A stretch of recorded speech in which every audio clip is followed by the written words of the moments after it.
IT problems. Can everybody hear? I'm assuming everybody in the room can hear me, but is anybody online? Can everybody online hear? I can hear. I can hear. No problem. Yeah. Welcome to those online. The agenda pack with papers is available via mod.gov or directly from the council website from the link which was sent out to members. And members of the public can access it directly from the council website. And I invite someone to speak. Could you clearly state who you are for the benefit of anybody who's listening to the meeting so they can identify you? And I'd also like to warmly welcome any members of the public and media who are joining us today. This meeting is being recorded and will be available sometime afterwards if you want to recap.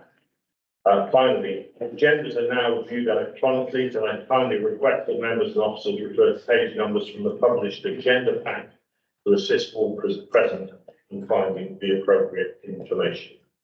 Okay, thank you. Right, we'll start the meeting proper, and item one is apologies, please. Max, have we any apologies?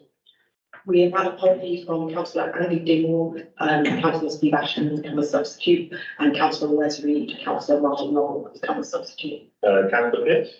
And Councillor Goodrich has sent his apologies. He said, but he hasn't got no son.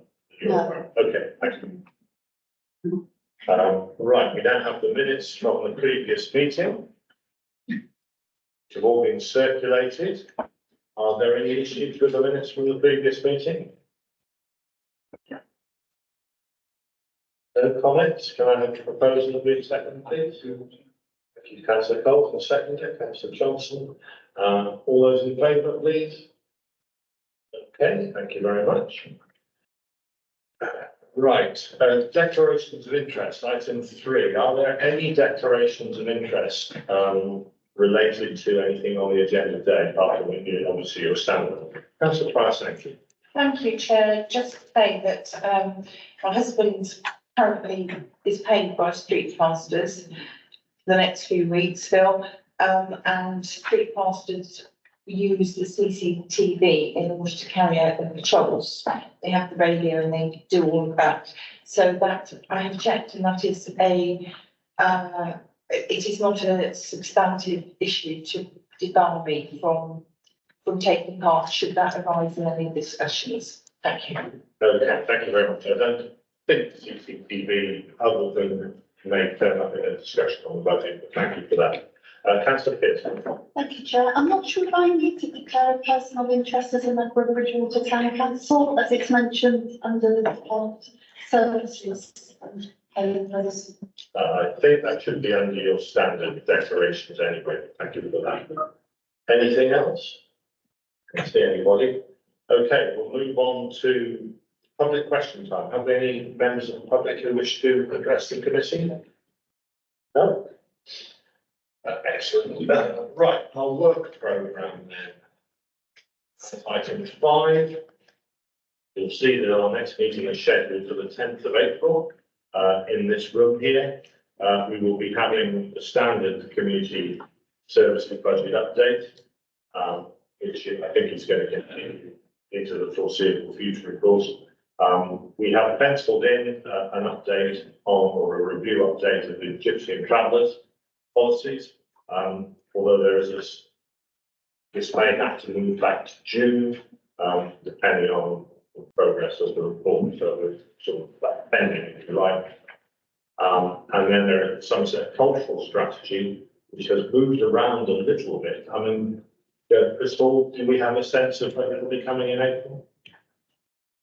I think one of the challenges we're facing is that one of the funders, which is Arts Council England, set us an original deadline. However, that's been competing to some degree with the financial emergency and the budget challenges we're facing. So we're very conscious that we don't want to put out a strategy which sets great expectation, but at the same time, as you've seen, the range of budget savings we're putting forward. And I think it's also linked in part to the fact that the Optigan development project, we still haven't had a response for. Okay, so we'll put that down as pending then. I think if you do the end, if you just move your thing slightly away.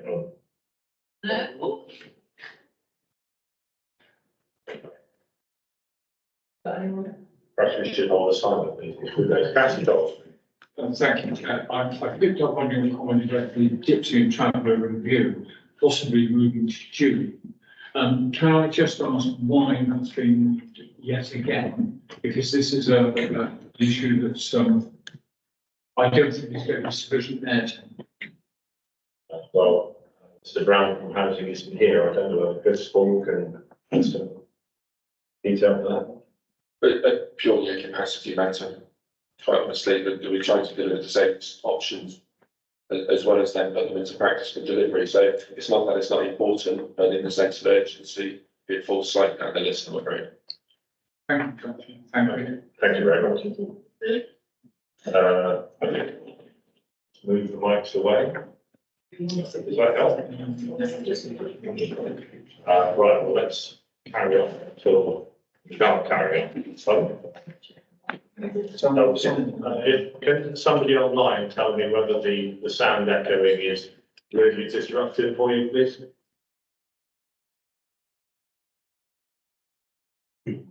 So, seems like everything. Sound is fine. It's fine. Okay, thank you very much. Good. Right, we now move on to the budget monitoring update. And Christian Evans is here to take us through the report, please. Thank you, Chair. Thank you, Chair. Can you still hear me? Yeah? I can hear you go, and I think the issue is people online, to be honest. That's best, I think. So. Yeah. Yeah. Move it this way. Okay. I think, Chair, good morning, everybody. Chris Evans, Head of Finance Business Partnering. So we've got some slides, hopefully, to run alongside the share. Yeah. You just, I'll try and share them.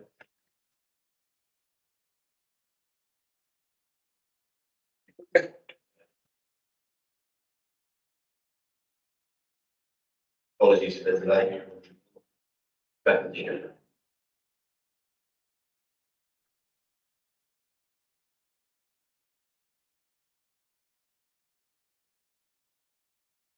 Somebody's got their.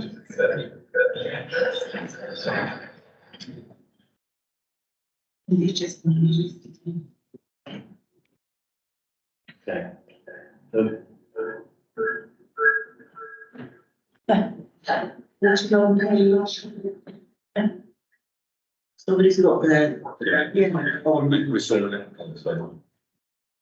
Is that, yeah, hopefully you can all see that.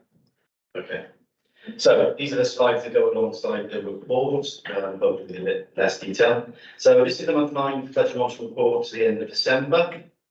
The information contained in this report is the extract from the report previously submitted to the Executive and Corporate Resources Scrutiny Committee.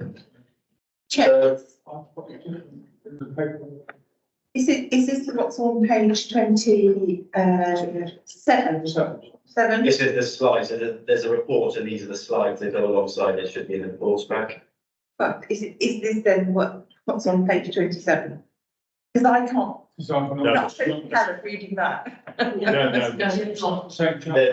33. If you look at the agenda, there is a slide.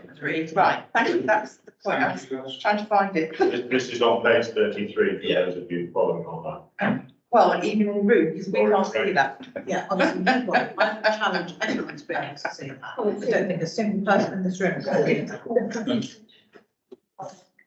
I'm very. Yeah, it should have your own, because these slides are actually your agenda pack. Yeah. But it helps if we know what page they're on. Page 32. 32, but Thank you. thank you. But also the slides developed for the report. Okay, so the first slide shows the overall corporate position of £17.5 million overspend. So this is a £3.6 million overspend. Net budget for them is £2.9 million. So the majority of the overspend is well publicised as to be adults and children's services. So moving on to the next slide, which is the community services slides. So there's positive news showing predicted underspend of 300,000. In cultural services, theatres are showing an underspend of 400,000 due to additional income being spent on the property budget. But this is offset by £100,000 overspend on line due to a right cost. In cultural services, budget pressures from additional utility costs, etc., are being covered from other budgets within the service, and theatres are performing well, as I just mentioned. In cultural services, the budget pressures, so housing. Although housing are predicting a budget position, a non-budget position, there is significant challenges within the service.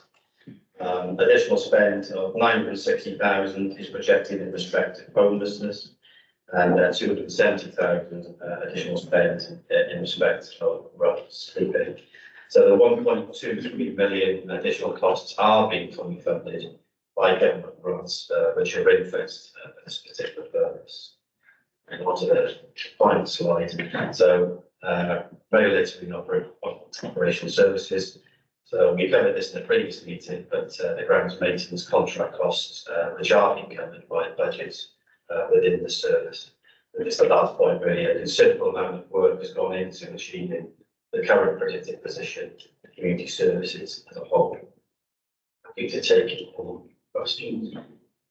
Okay, thank you very much. Opening it up to the committee, are there any specific questions about the budget report? Dawn Johnson. Hi, Chris, and thank you for that. I just wanted to ask, with the rough sleeping and homelessness, obviously government have been funding some of that. What's the future looking like for government funding to support that? If we're getting pretty close to the wire on the budget there, and there's increasing demand, I'm just concerned that what happens if the demand escalates and the government are not providing any funding. So it's a nationally recognised issue. I think it's our proximity to the owl that's causing the problem. So it's a nationally recognised issue that we around the country have an increase in costs in homelessness. We are reliant upon the government grants. They have provided that on an annual basis. Our own internal budgets are not sufficient to cover the cost of our statutory duties in that area. So there's no indication at this stage that won't be provided. It has been provided on an annual basis, but we are absolutely dependent upon it. And therefore, if government change their position and reduce that grant, then we will find ourselves unable to sustain the cost of that service. There's no suggestion that they will reduce or remove that grant, but it remains an inherent risk in our budget. So that was my follow-up question, is when will you know what your next term's budget is? It's a very good question. I don't know the answer. Chris Brown might, but I don't think he's been able to join the call just yet. So if that's okay, we'll get you that answer. Are there any other questions? Okay, I've got a couple myself. Chris, earlier on in the year, you reported that there was an anomaly in the budget whereby I think this was from Sunset in relation to ground maintenance, that an income stream had been incorrectly coded. I think you also indicated at the time that it was impossible to remove it. And here we are, several months on, £300,000 underspend as things stand at the moment, as they stood at the end of last year. Does that mean we've made any specific savings elsewhere? Because you can't see that it's still here as a red, if not. If we haven't been able to remove it, how have we managed to sort of close that gap? It's about 900, wasn't it? Yeah, so it relates to the previous contract that South Somerset had with the housing association, where the contract ceased, but for unclear reasons, the income expectation wasn't removed from the budget. So from memory, it was just over 700,000 specifically for that contract. So at the moment, the Greg's Cops, we're not reporting an overspend, i.e. that we manage that income in the service, or rather Sarah's team have managed that income within the service. You will be aware, of course, that the standard message across all services: stop spending money. So we are not currently delivering everything to the normal standard we would expect within every service of the council, wherever we have discretion over expenditure, and to a degree that's masking the problem. We have put forward a cost pressure into next year, which so far has been through scrutiny and executive unchallenged, and we hope will continue into full council next week. And that's £500,000. So it's not the full amount, but I know Sarah and particularly Jonathan's done a lot of work in balancing all of the income figures across the predominantly it's the four ex-district authorities, and been able to reduce that pressure down. But at the moment, in our budgets, it is not showing as an in-year problem, but that's because we're masking it by stopping spending money. Thank you. I think the first thing I'd like to acknowledge is the fact that your director, this director, of course, is the one under the least pressure financial wise. And yet, in a way, you have to do almost as much work as anybody else in order to sort of help everybody else out. So I think on behalf of the committee, I really want to pay tribute to you and your staff for the hard work they've done, not only in the finance team balancing the books, but everybody else who's clearly been, I suppose the word almost is scrambling around to find savings and do everything they can to bring these budget savings forward. So it's tremendous credit to you. So thank you very much. I think unless there are any other questions. Unless there are any other questions, we'll move on. Councillor Kidd, I've got now to ask something, but as I say, the last point I'd like to make is, are you hopeful that we may be able to squeeze, the budget may squeeze even further by the end of the year? Or are we squeeze the lemon dry? And I'll come to Councillor Kidd. Yeah, I think it's quite a difficult question to answer. It seems simple, doesn't it? But actually, there are so many moving parts in the service that with some of those are dependent upon income. So cemeteries and crematorium is absolutely a demand-led service, as is registrations. Some of those services are more fixed in terms of contractual expenditure. We think there's more review to be done. We think there are potentially other savings that we will unearth as we complete the financial year. The risk, though, is that there is potentially other costs that will also be unearthed as we move through. So I'm reasonably confident that we're not going to have a worsening position. How much more we may uncover or not, I think is difficult to say at this point, but the work continues in a lot of detail throughout those service directorate areas. Thank you. Councillor Kidd. Thank you, Chair. You mentioned the housing and homelessness being partially reliant on government grants at the moment. What happens if we've cut to the absolute bone and we aren't able to actually fund the statutory services? Within the community services budget, can you remind me which budget headlines are statutory and which aren't, please? Okay, so we have this council has statutory obligations. One of those is homelessness, and therefore, if we don't have enough money to meet our statutory obligations, it will show as an overspend. Much like adults and children, they have the statutory responsibility and do not have the ability to turn that function off or down. So we will end up seeing an overspend if we see a rise in homelessness and housing options cases where we have to act in terms of temporary accommodation. So that's how we would see it in the budget, but we cannot cease to deliver that service or limit that service in any way. In terms of the areas that are statutory, it's not as simple, I'm afraid, as saying what housing options is and housing enabling isn't, well, probably is in that scenario actually. But to run down the list, there is a range of statutory services that would be blended. So there are statutory elements to enforcement actions that would sit within the regulated service, but not all of the regulations would be a statutory function. So if you wanted us to do a piece of work and try and break that down for you, we could do, but it's not something I'm going to be able to read directly off the list today, because there'll be subsets of those services that are listed.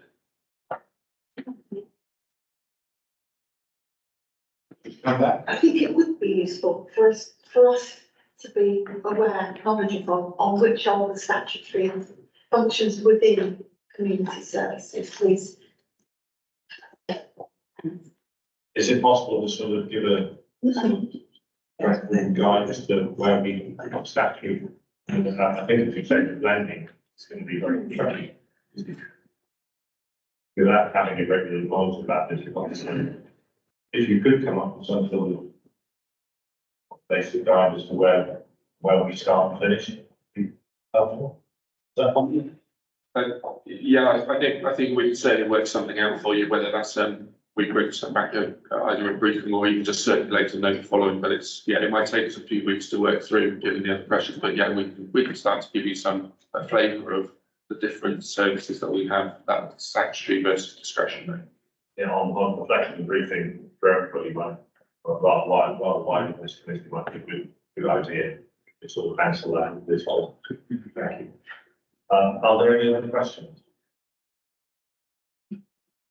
Okay, well, I just want to thank Christian and Chris for their contributions and repeat our thanks to everybody, Director of Finance, for their hard work in bringing this budget in as close to zero as we can get, which is great work. Thank you very much. We'll move on to the next item on the agenda. Is Chris Brown with us? Is he online or? He's going to give us a presentation on growth in new housing supply. You with us, Chris?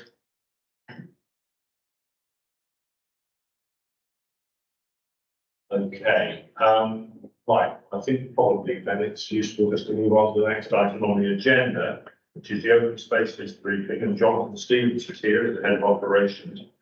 Jonathan, are you happy to go now and we'll fit Chris in after you've finished it when he arrives?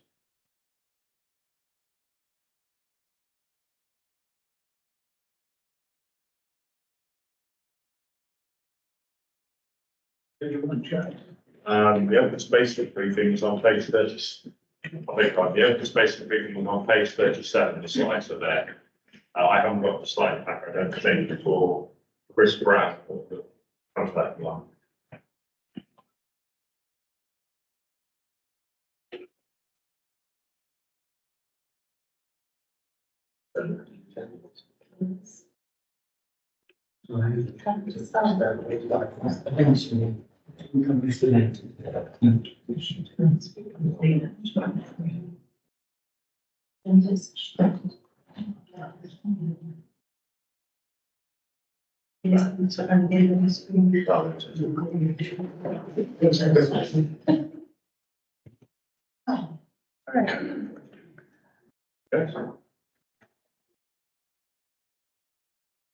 Yeah.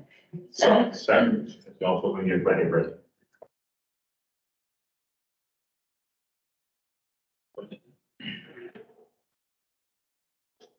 Morning everyone, Sarah Dowling, Service Director for Regulatory and Operational Services. So I think Johnny and I are going to kind of double hand this presentation around the open spaces and play areas.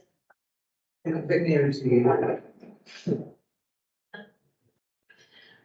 Yeah, we're going to work together on kind of talking you through this open spaces briefing. It's quite a wide kind of briefing today, so any questions at the end, please just ask. I don't want to say it's a briefing, that's the wrong impression, but yeah, if you've not picked up anything you're expecting, then let us know.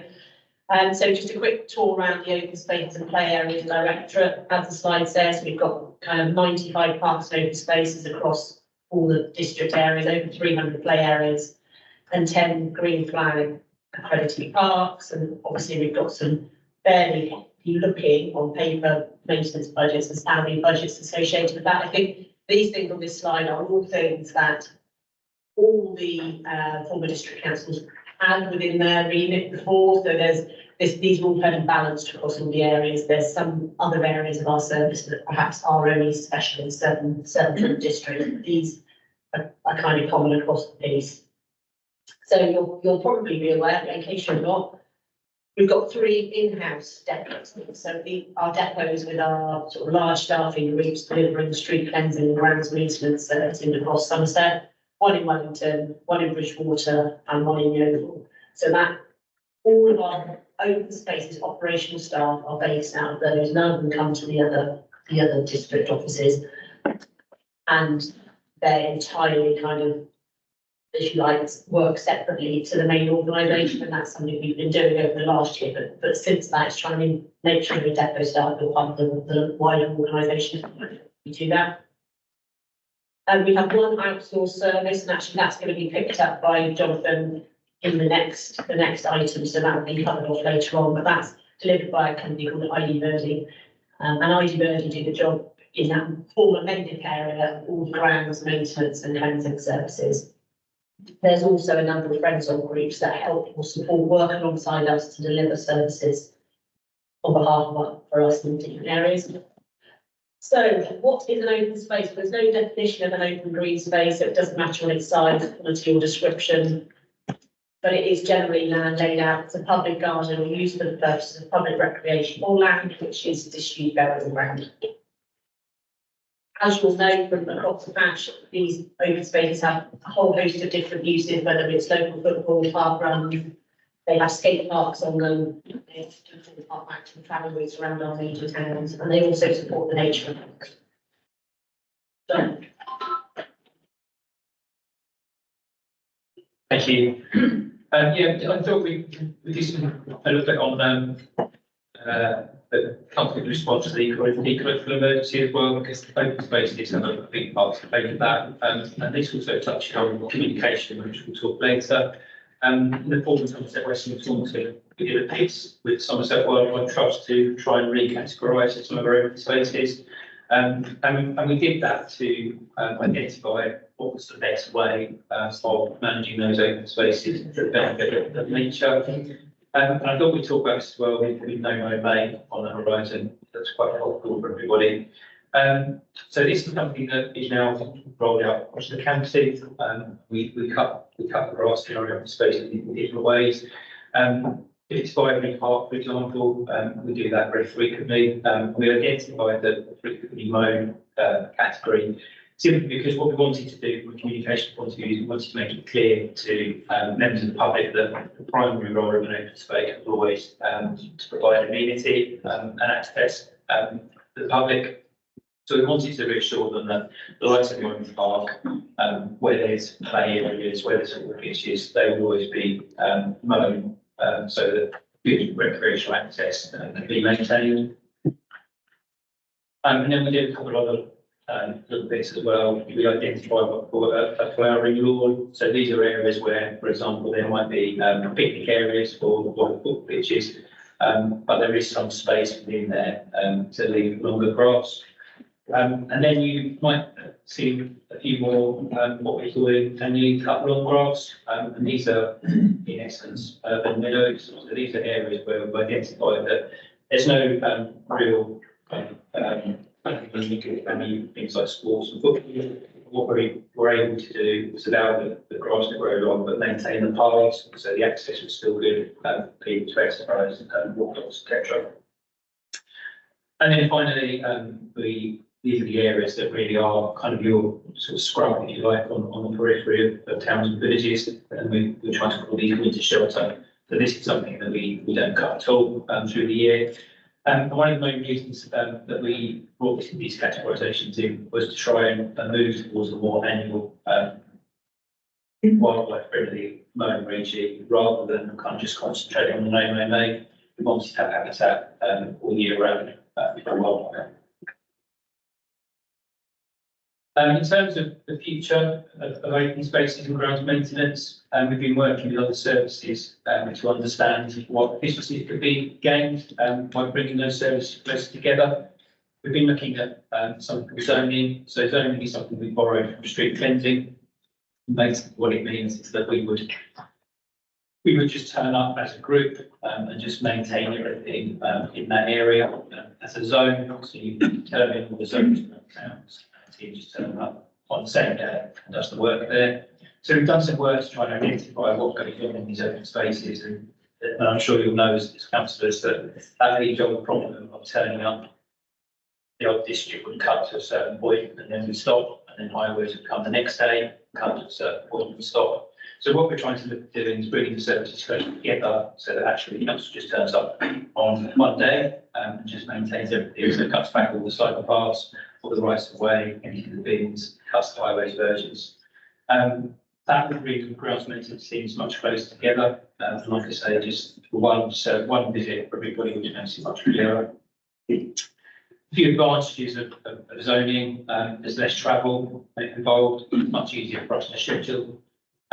We think there'll be a lot less labour required, and certainly as a result, lot less vehicles and equipment. like I say, works completed in one visit, and I think if that happens, if everything's done, and there's nothing left for another team, another day, there's a better quality of work, and that kind of feeling from the members of the public, all of the council's been today, I can kind of see a link of that environment from that visit, so it's much better for the customers, it's much clearer. And then just look at devolution as well. We're working hard on the devolution agenda. We've prioritised some of the bigger towns. So we've done some work with Taunton Town Council. So there is a buyback arrangement in place with Taunton Town Council. So that is was an asset transfer that's been in place almost a year now. But our teams are continuing to maintain for Taunton Town Council for another year. We're very advanced in Bridgewater Town Council around discussions on evolving grounds maintenance and streets to BTC. So we're looking at spring 2024 for that to be in place. And we've had some really good conversations with Wellington Town Council as well, and we're looking at 25 and 26 for devolution there. And then those conversations now, as we've kind of got some of the bigger towns out of the way, those conversations are starting with other smaller towns and parishes around the interest they declared in their return to the leaders' letter. I'm going to think it's it as well with some of those smaller parishes around thematic devolution. So some of the smaller parishes, all they have are some bins and a play area. So we're looking to try and devolve lots of our play areas as a theme and our bins as a theme. Bins is quite an interesting one because there's a inconsistency across the four of districts around how bins are collected and the payments around those. So we're working over the summer to harmonise that as well, so there'll be one single bin collection policy for everybody. And then we will carry on collecting those bins if the town councils don't want us to devolve that bin service to them. I think the last slide here just covers off the communication, and last year post-vesting, grass cutting came back quite quickly, and actually it was difficult to get messages to members and members of the public and members around what we're doing with grass schedules. So what we're trying to do this year is make our grass schedules available online across the whole patch, no matter who is providing that service. And also to just have that clear message so people know the likely week we're going to be going and doing grass cutting, because the team spend a lot of time trying to get that information out towards the public. So we're trying to do that and working with customer service, so the information they're giving us is also given done. Around the devolution piece that John just talked about, there will be a separate comms plan for each of those town devolutions, because who is looking after those town centres is going to change, and it's a really important message to get across to the public so that we can make sure that we're not getting requests, and requests for service aren't getting lost within our system when actually we are the wrong people to be able to deliver on that request. And that's it. Okay, thank you very much. So skip through, we're very detailed, thank you. Are there any questions from the committee? I've got Dawn Johnston and then Hayden last name. Hi, many thanks for that. It is coming up to that time of year where, you know, Post Bank is full of brambles overgrown on footpaths, you know, all sorts of areas not getting cut. And sure you where we get an awful lot of contact at those times, which we pass on to you. So I'd absolutely welcome an increase in comms. And I think the public knowing when certain areas are going to be addressed will be really, really helpful. So yeah, more comms, very, very helpful indeed. I still have little patches where people sometimes say it's no one's responsibility, and I don't know whether you're doing a mapping exercise at all or within the zone work. Are you going to be approaching councillors to ask, you know, are there any bits of land that you know get missed and you have to chase every year to get them done? I think that could be helpful because I know there are certain bits that I have to chase regularly. And other bits that seem to get done, and I can never quite understand why the same bits seem to get missed. And also clarity for us as councillors on which bits are highways we go to and which bits are the open spaces team. It gets very messy when we have to try and work out who we should be talking to, and we're duplicating conversations across departments that maybe we don't need to do. If there was better clarity as to which areas were under whose responsibility. With the devolution, if we can have clarity when that does happen as to whether it's everything or it's bits, you know, again, it's just that communication so that when we get the questions, we've got the information to hand rather than having to trouble you, to be able to clearly say, look, that's now so-and-so, that, you know, we'll change it then, rather than it necessarily always being county council. And the other one is just to check with the play areas, when equipment becomes default, so it's not safe, that will be picked up presumably by an inspection or get reported. What is the council's responsibility for ever replacing anything, or is that, yeah, who is responsible for defective equipment to the play area? Thank you. Okay. So, we'll start with the grass scheduling and the cutting. So the answer to your queries around bits of grass and what we're doing about patches of grass that aren't being picked up now, I guess the answer is we need to know, we now need to start compiling lists of bits that are being missed. As we talked about around grass scheduling, we're trying to get it right, and it's trying to get away from this was highways, or this was county, and this was district, and that piece of work is ongoing. We're not going to get that resolved this year, but it's certainly something we're looking at doing. And as a service, or as a council, what we're looking to do is trying to bring those grass cutting services together that we possibly can. So it is less about highways and district. It's about one service, and actually we need to know where those gaps are, because before, you know, the districts have said one thing, the county said the other, like there's a bit of land in the middle that's getting lost. That needs to stop. I'm not going to say we're going to crack that this year, but that's something we're aware of. So yes, that was part of our planning when we're looking at our schedules going forward. Comms around devolution, yes, we need to get that right. When you look at, and I'll just mention kind of Bridgewater, when you look at Bridgewater, we hope that's going to be more straightforward because it's a whole town or a whole town council area. They're putting their hand up and saying, yes, we'll do everything within that particular area. So that should be more straightforward. I fear that going forward, some of the smaller parishes and towns where there's the devolution picture isn't as complete as it is at Bridgewater, it will be a challenge to get it right and understand, and our mapping has to, what we have to be able to do is take our detailed mapping that we have internally and be able to put it into a mapping system that is available online for everyone, or certainly for councillors to see.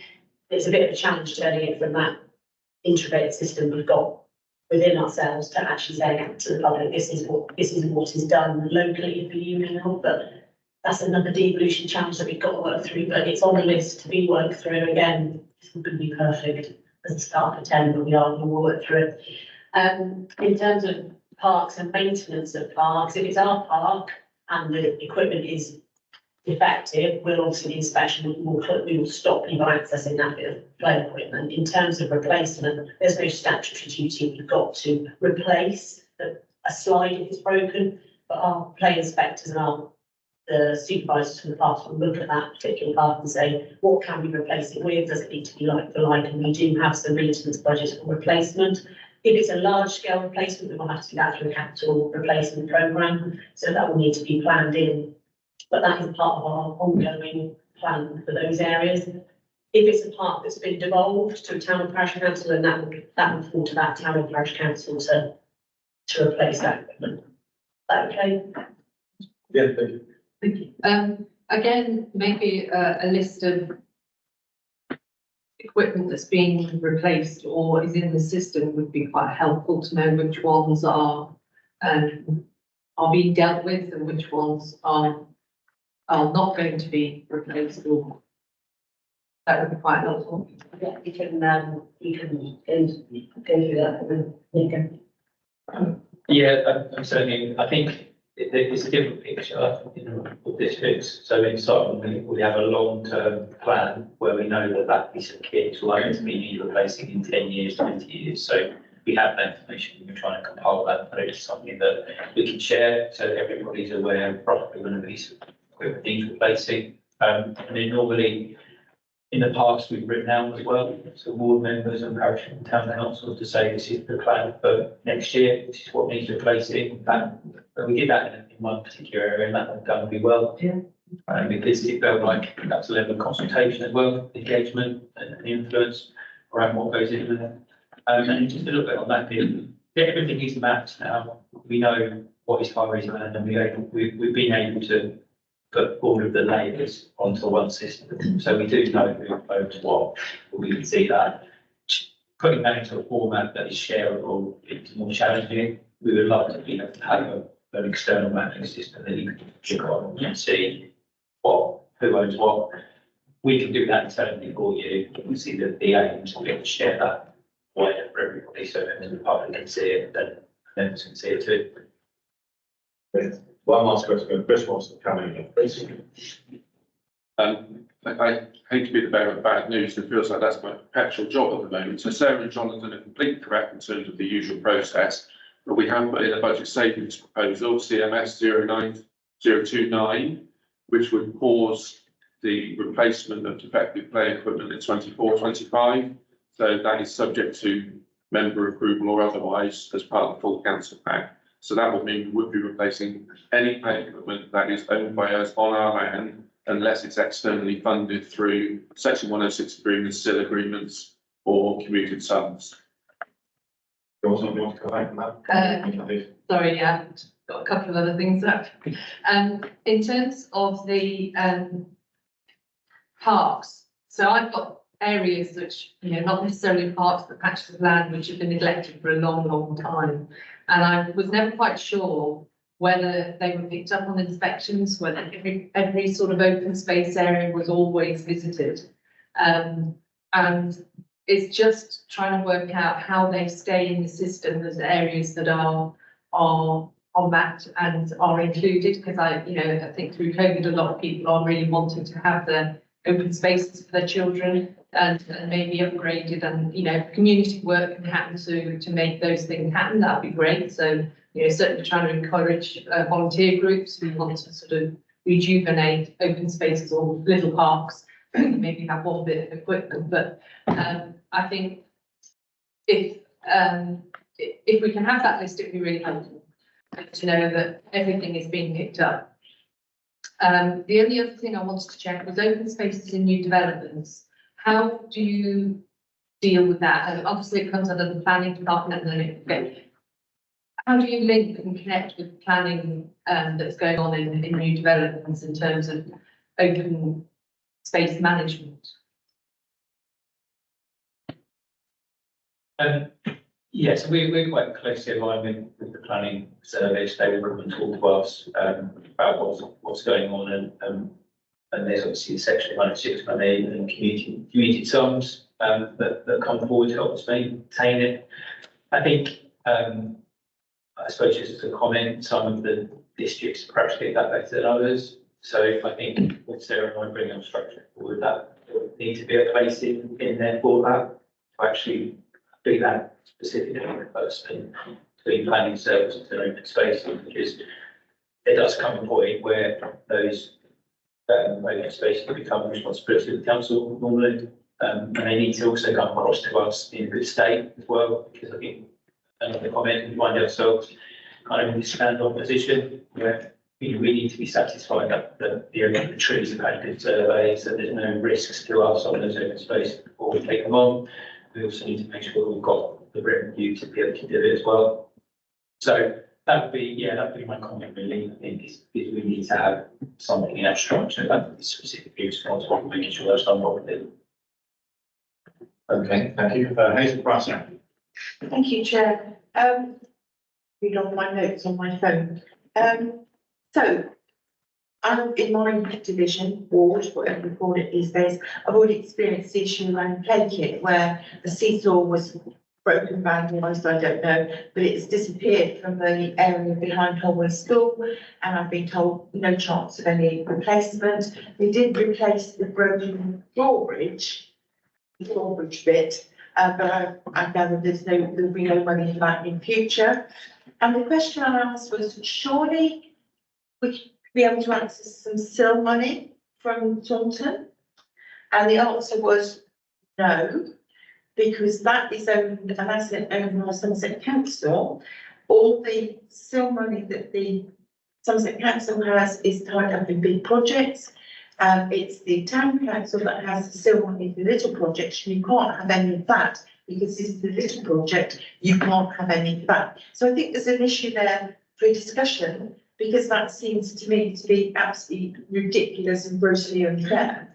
It's all public asset, and still money shouldn't just be in the domain of Taunton Town Council, smaller, little, you know, we're talking maybe, I don't know, 1,000 quid, something like that, to place seesaw. But, you know, I've already hit that buffer, and I'm going back, probably nearly a year. So there are three things that people moan about most to me. One is dog poo in the long grass. People who have dogs moan that they can't see it and therefore can't pick it up. I think that's a lame excuse, but I do understand it's more difficult to find it if you're not keeping an absolute eye on your dog all the time. And then other people moan that their kids play in the long grass and getting on their shoes and elsewhere. So that is an issue. I don't think the public quite understand why, you know, well, they're the blooming mowers, why don't they just mow the lot? And so I think there's a need for a bit more publicity maybe, and also no mow May, that is regarded as the excuse not to do anything ever. In the public sense, they sound, must be no mow May, you know, and that's we're in July by then. Secondly is trees. Where we have trees that have been planted, and there were lots of trees planted, the Queen's Plants in Jubilee. I know they're not all on Sunset Council assets, but some of them are, and we've lost a huge amount because of the drought that we had, and some of them have been replanted, some of them haven't. But can we have an assurance that where we have trees that are in need of watering, that indeed they do get some water when it's when they need it? I mean, you shouldn't water them if they don't need it, but if we have a really dry summer, we need to kind of be up, because people get very cross that all this public money was spent on planting trees and then they die. And it's ridiculous, all for a drop of water. And I think that saying that, you know, but invite individuals to water it, that's so hit and miss as to be unrealistic, especially when they're quite away from houses. If they're right by your house, then that's not unreasonable. But if they're, you know, 400 yards across the field, that probably is. And the other thing that people moan incessantly about is hedges. Now, I know hedges fall into three categories, particularly in Taunton. There are those hedges which are high, where you try and get a hedge cut that's over the footway, even if it's owned by a private owner, and the private owner should be cutting it. It seems to be that highways never bother to even ask them to do it. And what they consider an acceptable gap for pedestrians to walk through is certainly not what the public think is an acceptable gap. So it seems to be if it's, you know, 1.5 foot, that's good enough. Whereas, you know, 2/3 of the footway is taken up by overgrown hedge. So I think there's an issue there around public perception, and the council does nothing about it. We all see in Taunton also have some hedges probably that are green spaces, but I suspect none of those cause a real big issue, except where you have some that are bordering council housing, you know, some old Sunset Western Taunton stock, where those hedges are growing out over the paths around open spaces, that kind of thing, that can then cause a problem. And I'm never sure when is acceptable, when is not acceptable to cut a hedge, because whenever you ask, oh no, can't do it now because it's bird nesting season. And I think we need to be clear about when, you know, and when that would be the response, and also where is the rub between wildlife and public safety. And I don't, you know, I've been in council for 30 odd years. I don't necessarily know what that is. It seems to me there's always an excuse not to do it. So it's those kind of general, I'm reflecting really what people moan to us as councillors about, not particularly about the grass cutting and all of this, although you can always tell by the local flow on the mowing machines, where they live, the villages get cut by them. And it's really interesting to know that. But that's fine, because people only know if they're not done, but they say, why is that bit done and not the other bit? And things, well, I can tell you why, never mind. So it's around those, and they're probably not really necessarily open spaces things, but there are things that sort of public come to and say, well, what about that? What about that? It would be good to almost a question and answer sheet, almost, and answers to that, so that we can say, oh, it's this, and that it really is bird nesting season between April and September or whatever it is, because, you know, everything we say to the public says, yeah, and we're the public face, we're the people that get the moaning, we get the moaning as we walk down the street, as we get on the bus, and those kinds of things. Thank you. Then I can have one, so comprehensive list. Then do just to pick those up. Or Chris? Can I start with the SIL question? So SIL as a principle is already oversubscribed. Most of Taunton's money goes towards replacement schools and school placements, etc. So to be clear, unless there is a specific allocation from a specific estate towards off-site leisure, which is how it will be managed, there isn't a SIL allocation specifically that we can call upon. The system is oversubscribed, and there will always be statutory requirements in terms of education that will come higher. I think another more general point is, I think some of the concerns you're hearing from residents are really understandable, and they're frustrating for us. I refer back to the first report on our budget. We've only been able to reduce our budget down by not doing things, and there is a consequence to not doing things.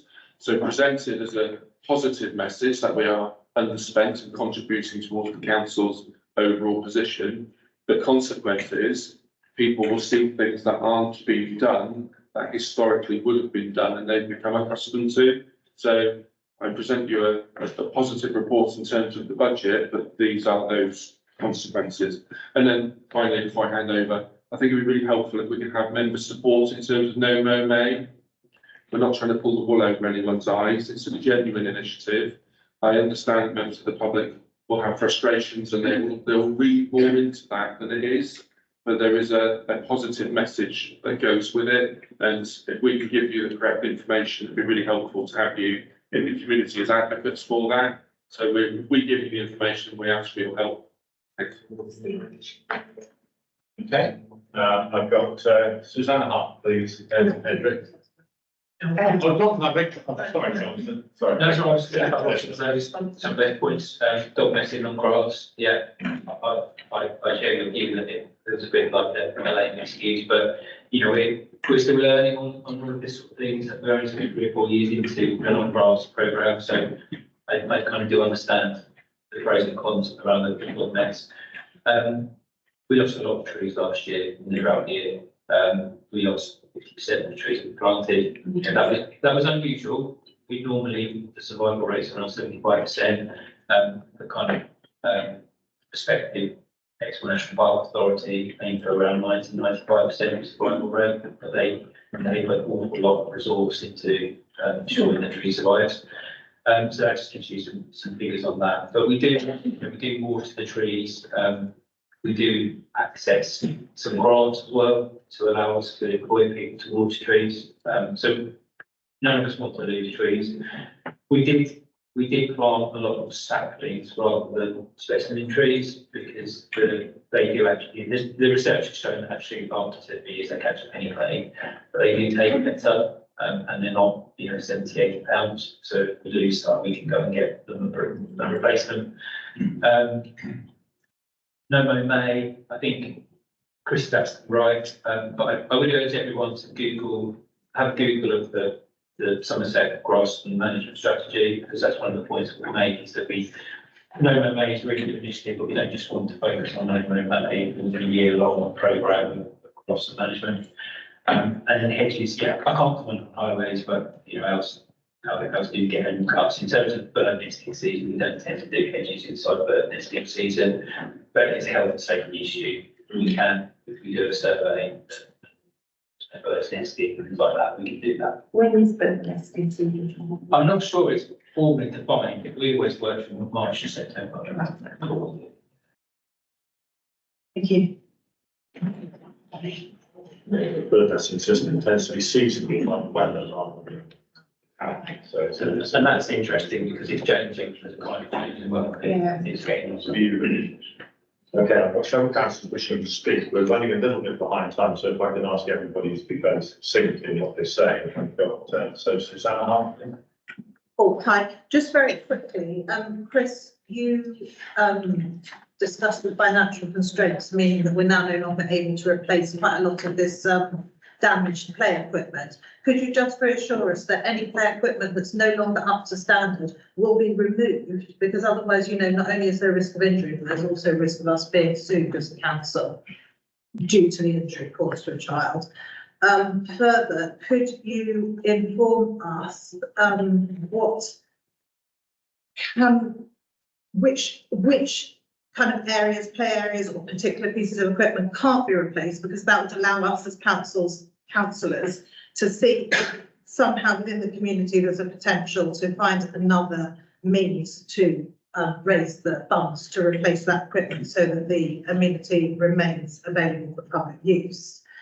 As for No Mo May, I mean, I'm no expert at all, but I often wonder why May was chosen, because what feedback I do get from kind of farmers and people that do know about that kind of thing is that would not be the ideal time to choose not to cut your grass, particularly if weather dependent, the first cut hasn't happened, a good first cut, and then it's suddenly May and there's no Mo May. What you end up with really long grass, which is rotting underneath.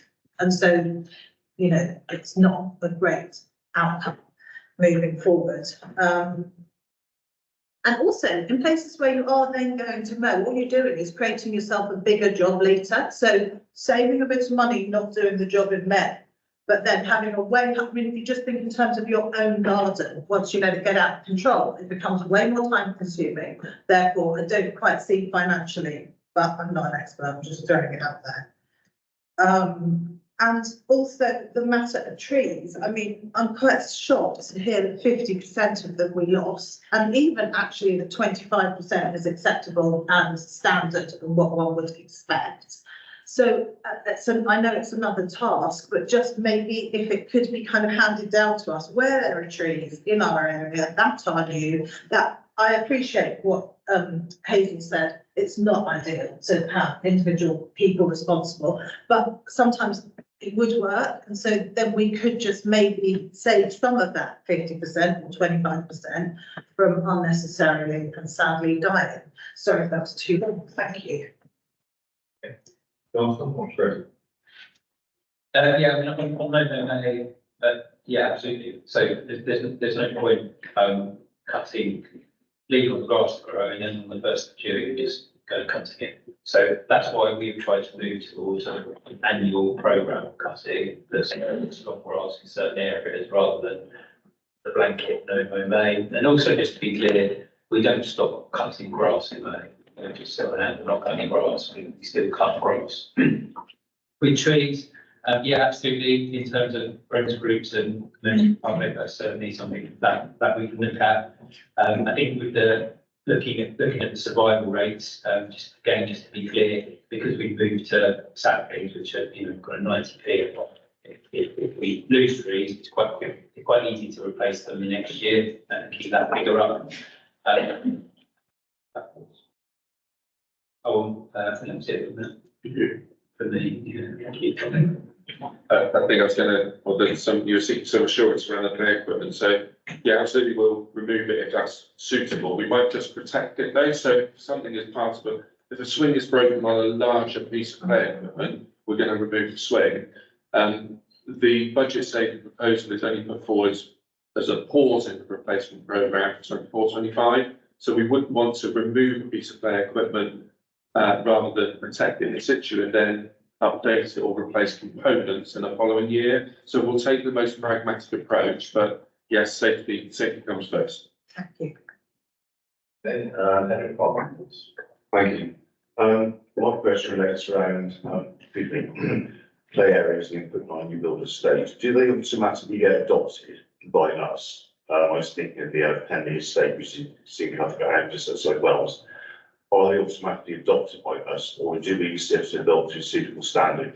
Because I see lots of things such as play equipment and even bus shelters they've got an interest in, where they've also been supplied as part of an estate, and it always seems to be, we found this, that cheap, that do, that keep them happy. And I'm just wondering if a bit like adopting roads on estates, do they have to be built to a certain standard, and do we indeed adopt those play areas and the grass maintenance rather than Mr. Master before, so is that there to management companies part of the estate, please? So a real mixed bag. So traditionally, housing developers would have built an estate and they would have put all the public areas up for adoption, and they would have had to meet specific standards and pay a commuted sum. So a play area would have to meet a required standard, subject to our insurance and inspection, and then they would pay us 25 years worth of management and maintenance for the process.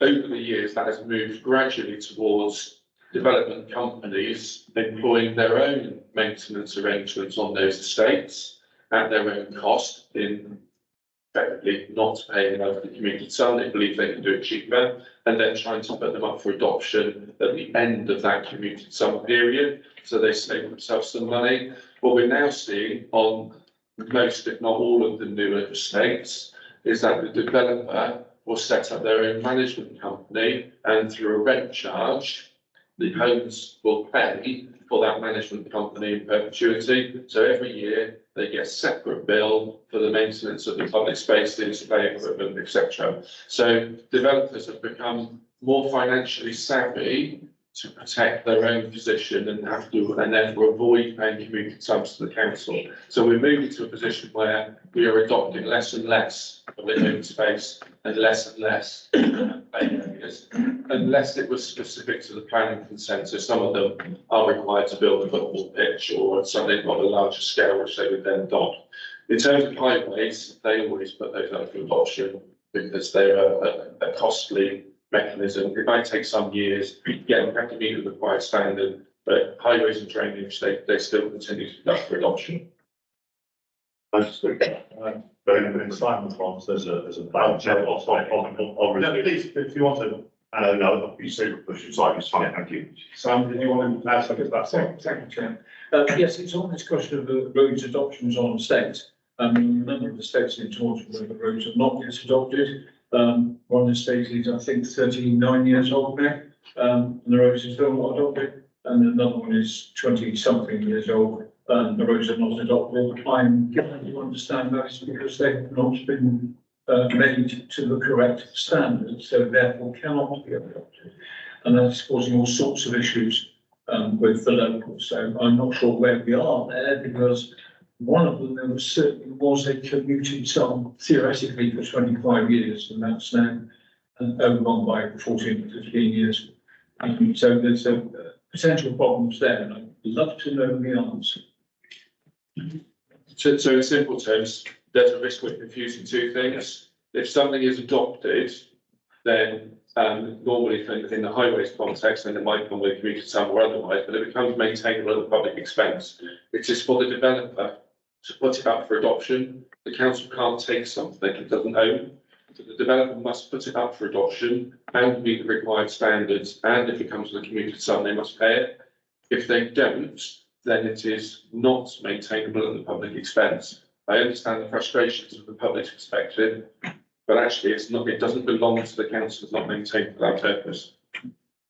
Okay, thank you. Sam, do you want to? Yeah, briefly, because that doesn't actually resolve the issue of an estate that was built some years ago, which has not been adopted, or you can't get the roads adopted because they've not been built to the standard. And there appears to be nothing that we as an authority can do to encourage the developer to return to that estate some 40 years later and actually bring the roads up to the appropriate standard that they could have adopted had they reached that standard. It's fair comment, it's just one of those things. Yeah, we have limited, if no control over that process. It is their land, they remain liable for everything that happens. But I appreciate they are not meeting the kind of public expectations in terms of maintenance, but there's nothing we can do to take that. All these expectational standards. I don't want to go down the wormhole of adoption and these kind of things. Dawn Denton. Thank you. Oh, so there's just three things I wanted to ask about, and I know we're short for time. So the friends groups, I think that would be a really nice way to get the community really more involved and possibly even save some money. How do we go about that, and how is that managed? Is that brought down to kind of parish and town level? And the second thing is on LCN, we were talking about highway stewards. And I know it's really very early days, but is there a possibility of getting some of the open spaces into a job description of a highway steward? And then thirdly, who can I speak to about the ID Verdi contract? Because I know the Freetown Council is not very happy with, a lot to know, and they're generally not happy with the ID Verdi contract and often have to fill their own gaps in the work. So it was just really nice to get an overview of that contract, obviously not in the space, but it's to kind of content. I think the spaces contracts are coming up later on the agenda. Is there anything you want to add to that? I don't know the detail of the LCN proposals around highway stewards, so we can have a look at that. I mean, obviously, the more we dilute that role, then the less work they are able to do, but we can certainly look at that, whether there's any suitable tasks that they could undertake whilst they're doing those inspections. There are also these parish wardens in South Somerset, which we used to pay for, and now the parishes are taking on. Would that perhaps be a more parish rangers, I beg your pardon? Would that be a more suitable direction to travel in? Yeah, I mean, there's different options. Some individual town and parish councils top up services of this authority, so whether that be street cleaning, equipment, grass cutting, there's a range of services that parishes provide as a means of top up. The South Somerset Ranger scheme was such a scheme related to kind of open space activity. Those affected parishes are now going to be funding that in full. So whether they pay the council to do a top up of our normal standards, or whether they choose to do that themselves through their own employment route, that is an option available to them. Okay, thank you. Steve Ashford. Thank you. Looking back to an earlier point about mapping and short circuiting train questions about verge cutting. There seems to be lots of separate map services delivered by this council. So TPOs are on one map, listed buildings are on another. If we got ourselves together and had an integrated map service with an overlay of which we could refer the public to, rather than having to individually respond to it when my verge is going to be cut, that would, in the longer term, would save a lot of time and effort here. Can we sort of ask the departments to talk to each other on their mapping services and their individual ones, and just use, separate overlays? Because, for example, the footpaths, updates and issues with footpaths are dynamically added to the map, so we can just point to one and say it has been done, rather than trying to invent one just for verges now, something like that. Sorry, just a suggestion. Yeah, I was when you were talking about the maps, I was interested because Magic Map, the DEFRA one, carries a huge amount of information. So I don't know whether there's any prospect of being able to sort of add layers onto that, or whether it's just would get too big. But I think an integrated map of the public would be really useful. Yeah, I'm just going to say yes, really. I mean, that's the holy grail for us. Where we are with that is we have all of the separate 4 districts, all of the highways all now laid. So we know who owns what, but yeah, absolutely. Where we want to get to is something that I've described. That is a project, and it will take time and take resources and take money, but that's absolutely, where we want to get to. And acknowledging some of the other systems like the public rights of way system, we watch it, track, completion. Yeah, so there's some really good systems out there, so it's something, yes, absolutely, that's where we want to go. So can I just come in on that? I think I'm probably just thinking through what John has just said, and the full circle of that is that the project on those mapping systems is something that sits way outside Trent's in fact, probably outside of Bristol's direction of communities as well. So before it gets put back, I can just see in case it gets put on an agenda item for an update going forward, and we're happy to update you. But yeah, that's definitely a bigger council piece of work. Yeah, and of course, lots of people think about it. Okay. Suzanne Hart, you did wait. Yeah, I mean, I don't know how massively relevant this is, but just what Simon Coles was talking about, I would have thought surely that is part of the planning permission that's given to the builder when they build the estate. and that there must be some kind of regulations that mean that the roads have to comply with certain standards. And there must be, you know, building regs should have to sign that off before they're even allowed to sell the houses. So it must ultimately be something to do with the lack of planning enforcement at the time. I don't know. No, it's a building regs issue. They have to apply for a highways section, signing under the Highways Act, Highways Authority. If the Highways Authority doesn't go for it, it doesn't get adopted, and not. But how can they be allowed to build the estate if the roads are going to end up not being the standard that would be acceptable to highways and then start houses? Like, that is not great. Because the planning laws and the highways laws don't meet.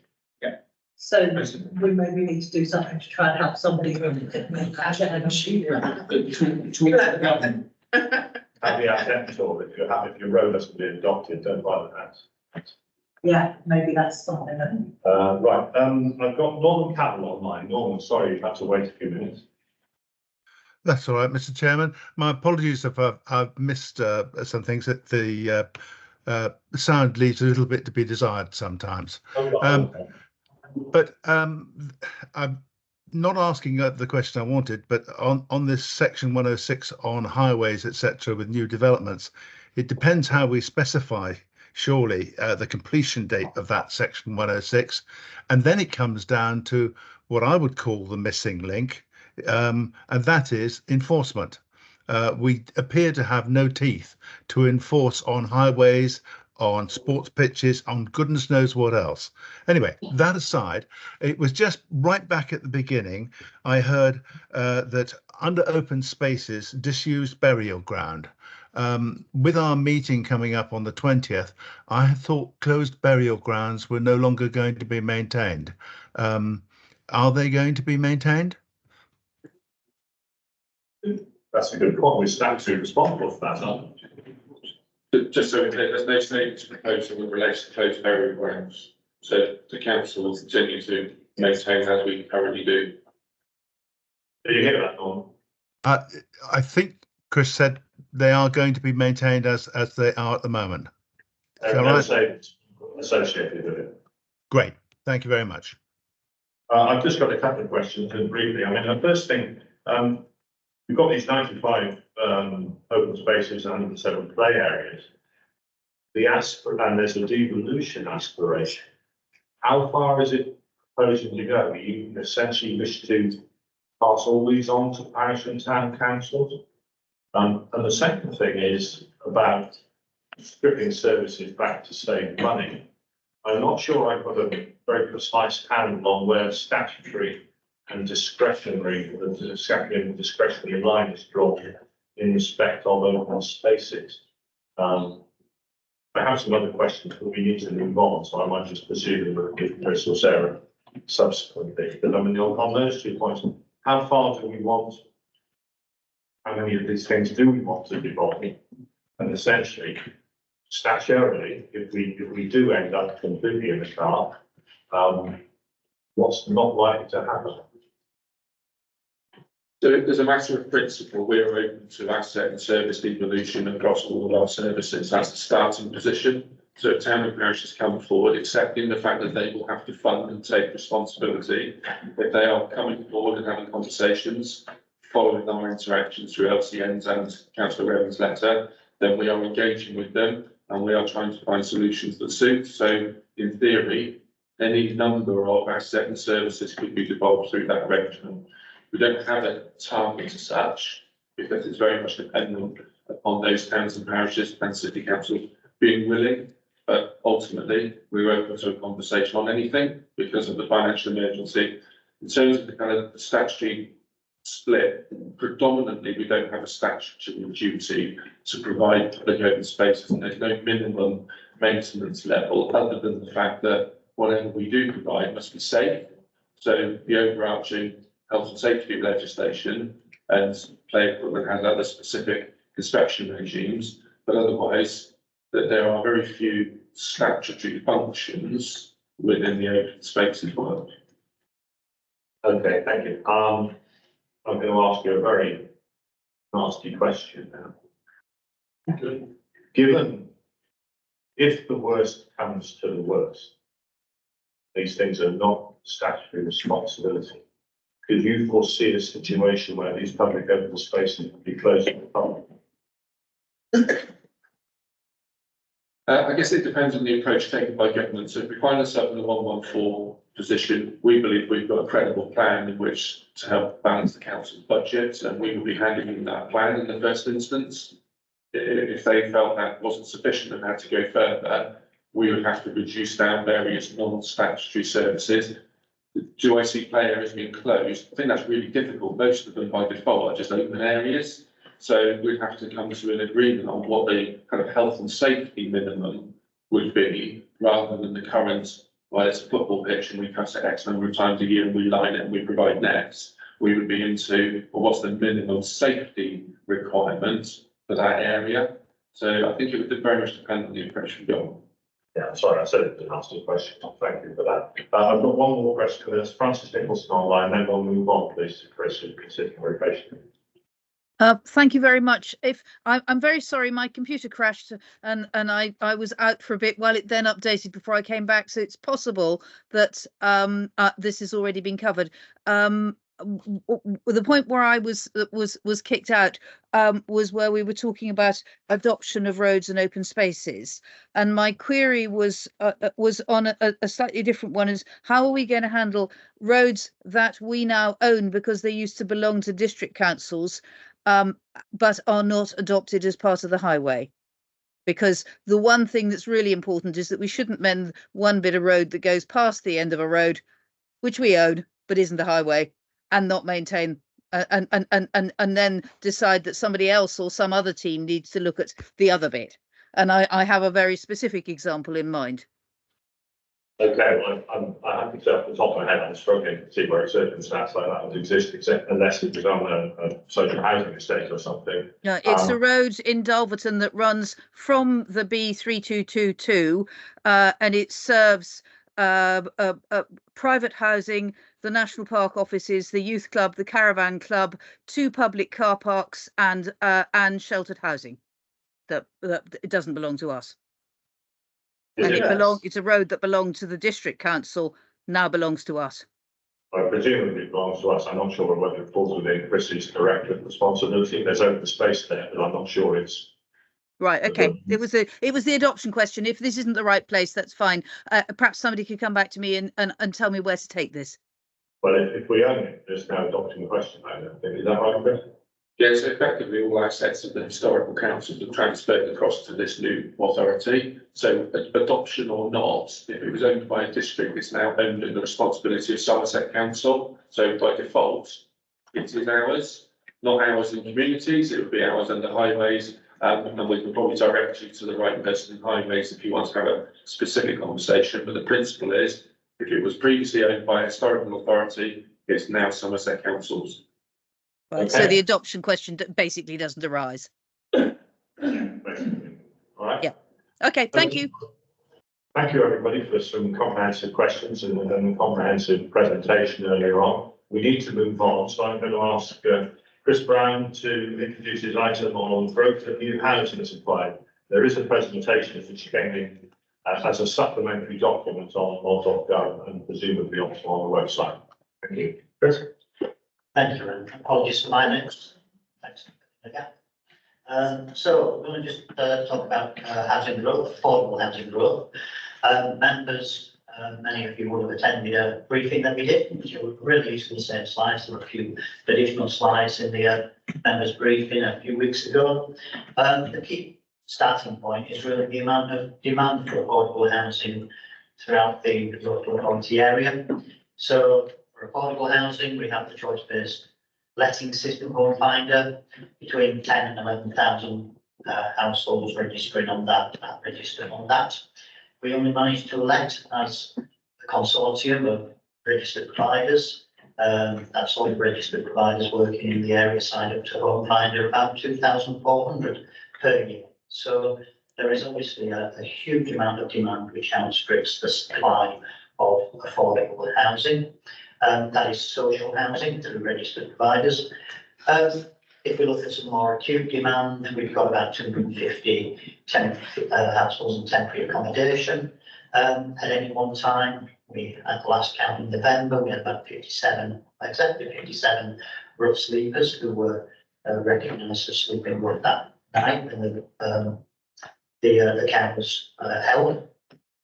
We lose council accommodation through the right to buy each year between 50 and 60. Council accommodation is primarily in the north and the west, so we lose 50 to 60 affordable houses there.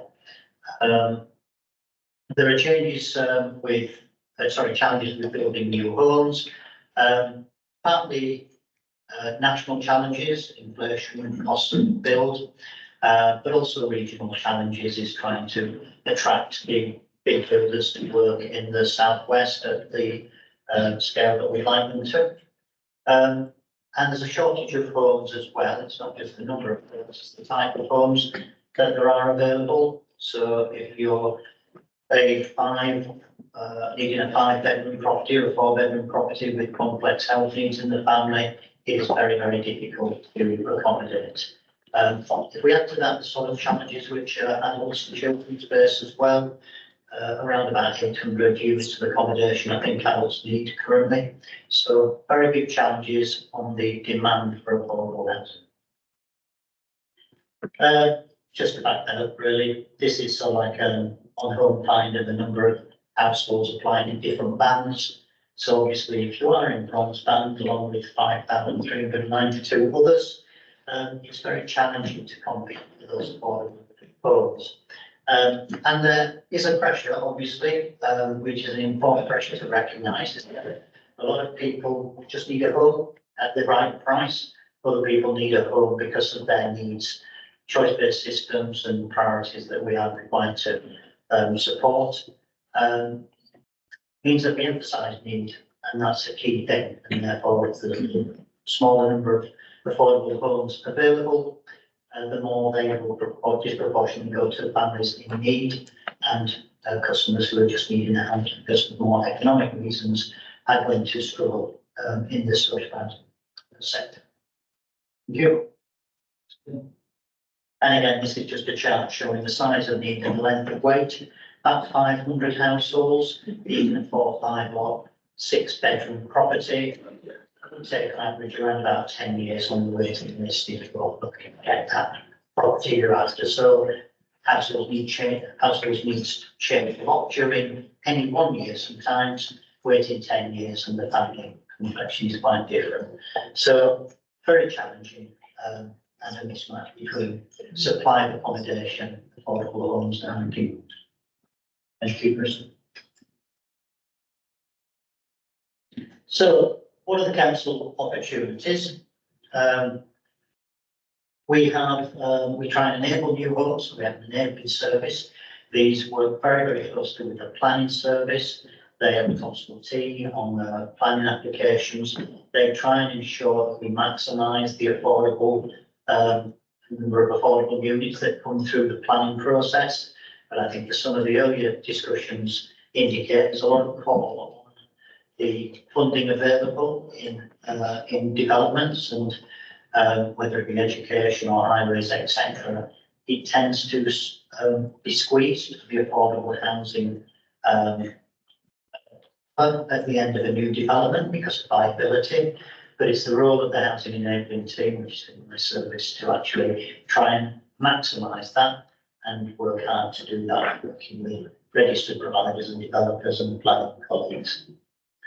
So there's 8 full-time equivalents in that enabling team. We part of that housing growth service. Previously a district responsibility, this team hasn't restructured yet, but one of the challenges for this team in its numbers is it's got to help service 6, I think, planning committees, if we include the National Park and such, so spread very thinly, so a lot of demand on a small number. There is expertise across the authority which continue to work closely with planners, and some income from partnership working, and we hope to expand this. I'll talk a little bit more about how we can work more closely with registered providers now we are a larger authority. And this next chart just shows that because of things like cost base, because of things like market situations, inflation, developer interest, where developers can make more money. We've had a few good years because the planning applications, historic planning applications, have now started to be built out. This year is a peak year because it's actually completing planning applications and development schemes which were approved a number of years ago, most likely pre-phosphate challenge for most of them. But because of the phosphate challenge and the other issues, it's really plummeting our predictions for affordable housing supply next year through the planning system. So 405 instead of 941. So that's just going to exaggerate the challenges that we all face in trying to find accommodation at an affordable level. We also got to mention the private sector usually can provide an outlet for affordable homes. Properties which are let below the local housing allowance could be considered affordable as the benefit safety net will cover the rent. However, because of local pressures, in 3.C, for example, the local private sector rented sector market is overhot. And therefore very few properties fall below that local housing allowance level, which means placing people through homelessness needs or other pressures that we have is very, very difficult. And people finding their own accommodation through their own energies, they find it very difficult to find the right accommodation because of its scarcity and the cost of what you do find for accommodation. Thank you. Next slide. The enabling service work with the planning service and our fees to try and maximise new accommodation, but they also work with registered providers to help those to facilitate with registered providers purchasing from the market and bringing buildings back into use or doing their own developments, working closely with Homes England. So here are a number of schemes in the local authority area which have been encouraged, supported, additional funding brought in to make good use of accommodation as social housing.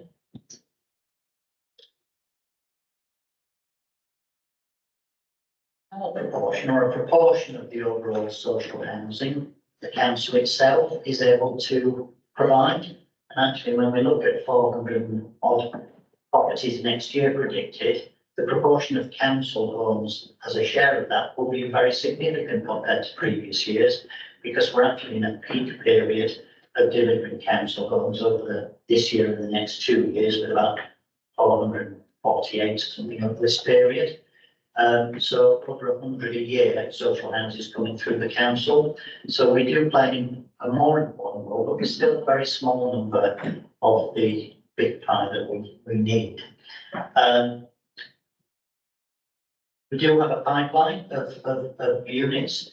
The business plan has changed this year. Members are receiving that and considering that a full council next year, the business plan for the HRA.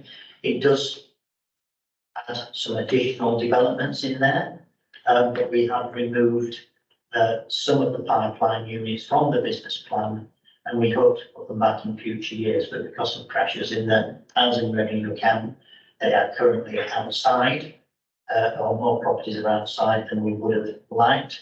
So we've got a good pipeline for the next 2, 3, 4 years, but year on year we need to try and find a way of improving on the business plan, outperforming the business plan to add in more developments or more acquisitions. Both in second and the in-house service have development teams, so we have got that capacity to acquire and to build. We have benefited from various grants. Yesterday, I was informed that the Brownfield Regeneration Fund is continuing to support the Taunton Road scheme, which is in front of members next week. That's an extra £240,000 grant in addition to our right to buy grant. So that's about 10% extra grant in that scheme, which is fantastic. That's one which is proposed by Homes in Sedgemoor team, and we've recently benefited by £5 million for the North Taunton scheme from Homes England, and we hope to sign that contract after quite a lot of discussion next week, which again makes a significant difference to the viability of that scheme and delivery. So we do have access to subsidy, the right to buy, capped at 40% of the cost of the scheme is probably the most generous, not most generous, most reliable of all our grants. But we have benefited 31 units funded in part by the local authority housing fund of the government and in part by some of our funds for displaced persons. That's provided at 100% grant properties which are sitting in the HRA and being purchased to sit in the HRA, which will help affordable housing supply. Initially for displaced persons, but actually under the first let they actually run to the general pool. So that's where it's very positive having the HRA to receive and host properties which are grant funded.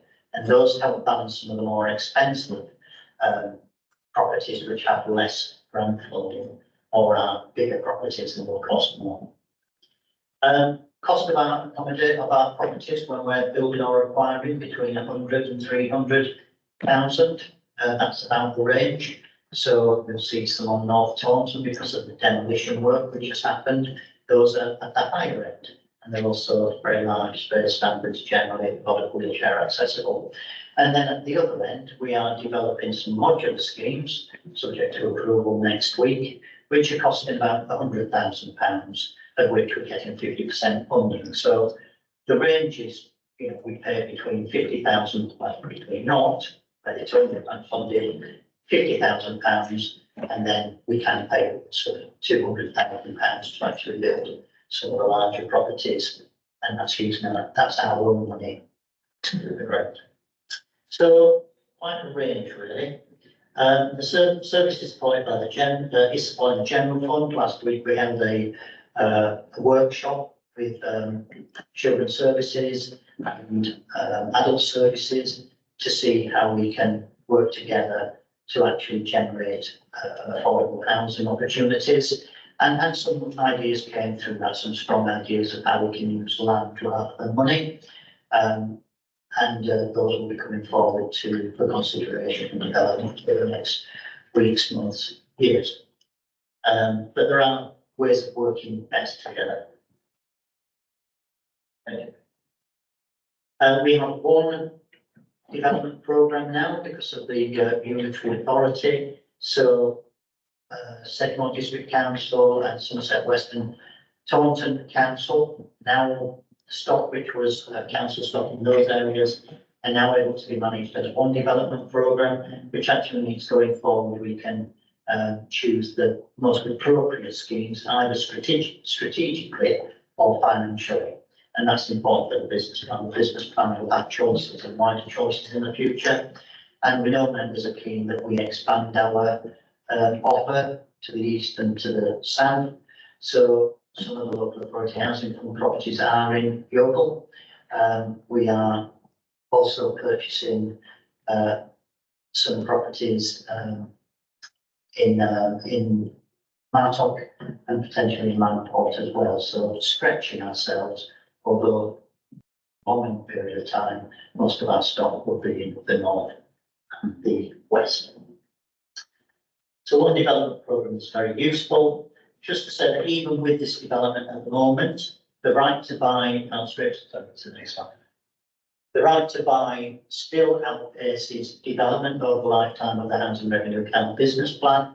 Because we're managing to build quite a lot of properties in the short term, we keep up with the stock numbers. We don't grow significantly. So we're actually spending a lot of money to stand still really as far as numbers in the Housing Revenue Account. It's very important that we do continue to grow because a smaller service will not be helpful. But we do need to find ways of developing more properties to stop the stock reducing further over time. Apologies for duplicating a slide. This next slide was meant to be on just showing the switch of investment from development towards net zero for retrofit. That is an important strategic change that we're proposing in the business plan. It means that we can achieve net zero of the existing stock, but it's very difficult to do both. We cannot do both, build at large numbers and invest in net zero. Thank you, Kristen. So we do have a strong business plan for the HRA, but there's a lot of challenges: compliance, regulation, net zero. These all add up as challenges to actually build properties, cost base, etc., rent rates, and around market condition challenges. But the HRA has a foundation where it's able to build, it's able to acquire, and it's a good place to receive stock. And the fact that we used the HRA last year and next year for the 31 properties being acquired through the local authority housing fund and through the speaker accommodation programme, it's very beneficial to increase that route as well, as far as the HRA and often our customers. Thank you. Next slide. These next ones are really just images we'll whiz through. So some of the examples. Minehead, the first 11 properties will be available at Rainbow Way in April. So a nice scheme, net zero scheme there. It costs about 200,000, and that includes the, if we reduce that by the grant, that's about £120,000 per property. That's a very cost-effective scheme because it was on a piece of vacant land, it wasn't land in use needing a regeneration. Net zero solar panels, very thermally efficient buildings, air source heat pumps. North Taunton, some of you may have visited. Phase A is virtually complete, and the two buildings last week. Wide range of building types, sizes, ranging from 5 bedrooms to 1 bedroom flats. Wheelchair accessible. Everything is M4-2, which is wheelchair accessible, but many properties are fully wheelchair. Well, a number of properties are fully wheelchair accessible as well. Big scheme. That's been a real challenge for the housing revenue account for a number of years, but because we're now managing to see lettings, the pressure is easing, and with that extra money from bonds, then that made a big difference. These are just, again, images of North Taunton. Increased supply of accommodation for vulnerable adults. So we've got 24 units of modular accommodation, which we are proposing to members. So it costs about £100,000, £50,000 after grant. These could be ideal for children needing care, low complex need customers from homelessness or adult services, where they need move on accommodation whilst they're trying to secure other accommodation. A real help for unblocking accommodation, which is more expensive for both adults, children and homelessness. Bespoke Homes is using things like garage sites to actually increase the number of larger accommodation, which are adapted, and converting some properties as well. It's a very expensive scheme when we consider relatively limited amount of grant. We need to work out how we can continue with the bespoke scheme, bespoke home scheme going forward due to its cost, how we can get more grants into it, how we can make that work a little bit better. Like I said, the local housing authority housing fund and RSAP, which has given us 100% funded, grant funded properties, which is very good. Makes a big difference in a blended programme. Just an image of the modulars that we would like to create, compact units, ideal to our third-world accommodation for vulnerable customers who are complex needs. The next one is where sites being converted from garages to large family accommodation. This is a family house in Bridgewater. It's being developed into a new scheme. All the 10 properties on the lower floor will be fully wheelchair accessible. So what the HRA is doing, probably more than many of the other RPs can and developers can, is that we are providing probably a stronger offer, but it's an expensive offer as a result of that which makes need more than just numbers. We would like to do both. I'm sure our RP partners would also like to bend into both. if there's just a few key points to sum up. Next is, so the HRA, the housing revenue account is strong, but needs to outperform its business plan in order to grow at a larger scale. We've got currently the largest program of council housing that the area has seen for a long time. So the next 2 years, 3 years is one to enjoy. And next year, when we propose to forecast new schemes again, there is an opportunity for a wider council partnership. We've had successful partnerships with RPs linking to the planning process as well. We want to create one for the local authority area, which may help bend the strategy of registered providers closer to that of the council. Continue to use the housing revenue account to develop properties and for general and specialist housing, and following the work with adults and children, we do think there's a lot of big picture solutions where it won't be the housing revenue account, it won't be the planning process of just on individual developments, it will be bigger picture proposals, schemes, joint ventures using land, which may actually provide some of our solutions for adults and children's demand requirements. Thank you. Okay, Chris, thank you very much. It's a comprehensive gallop through the subject. Very well. I've got a couple of councillors pushing to speak. First, was Hazel Price. Thank you. Hazel. Thanks, Chair. Just on the right to buy, and do we have any evidence of who's actually buying these houses? Because my sort of anecdotal experience is that quite often you have a fairly elderly couple person living in a home in their council house that they've lived in long term, and then the kids suddenly become affluent and buy the house for their parent or parents. Do we monitor or have any way of monitoring exactly who is providing the money for the house, and presumably it only goes into the name of the tenants? But do we have a handle on how big a thing that is, or is it just that I happen to know of several where that's happened? Because of course the argument used to be, well, people who buy their council houses tend to stay in them.